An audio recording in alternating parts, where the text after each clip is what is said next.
cashirkeenan maanta waxaa ku saabsanaan doonaa habka kor loogu qaado xawaaraha browserada hadday noqoto Firefox ama Chrome ama Opera, Polymoon, Safari iyo dhammaan browserada kale oo dhan inagoo isticmaalna barnaamijka halkan inoo yaala Momo Web Browser Optimize. Barnaamijkan waad ka heli doonto videoga hoostiisa linkigan ku dhigay. Markaad klik garayso waxaa kuu soo bixi doonaa pagekan markuu ku soo baxo halkaa skip ad ku qorantahay aad ku dhufanaysaa. Markaad ku dhufato waxaa kuu soo bixi doonaa pagekan kale, kadib download ayaad ku dhufanaysaa. Si degdeg ah uu kugu download garaynaya. Kadib markaad qaabka aad ugu install garaynayso computerkana waa hadda ayaynu isla eegi doonaa. Marka uu barnaamijka kan yahay, barnaamijka laba jeer degdeg aad klik garaynaysaa. Kadib halkan imika waxaad ka dooranaysaa next, kadib haddana mar labaad next. aniga waxay leeyahay wuu kugu jiraa, haddana waan ku celiyaa next, kadib install ayaad oranaysaa.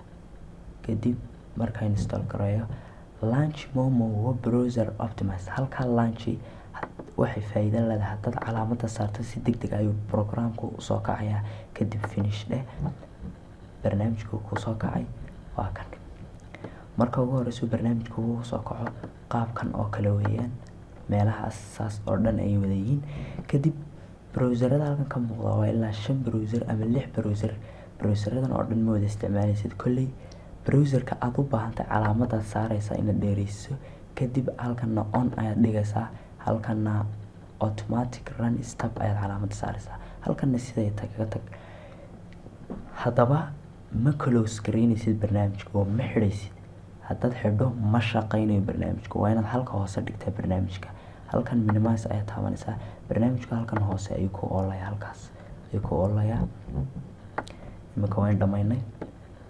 hadda haddii aad eegto browserkaaga oo dib istiraal soo kici matalan oo halkaa klik garayso, waxaad arki doontaa in speed aad ku soo kacayo barnaamijkaaga. waa kan imika.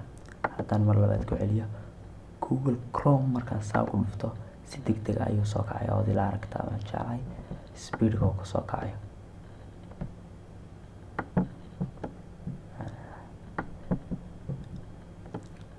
waxaan filayaa inuu cashirku idiin faa'iideeyay oo walaalkiin Cabdishakuur oo markasta idinla jecel casharada cusub.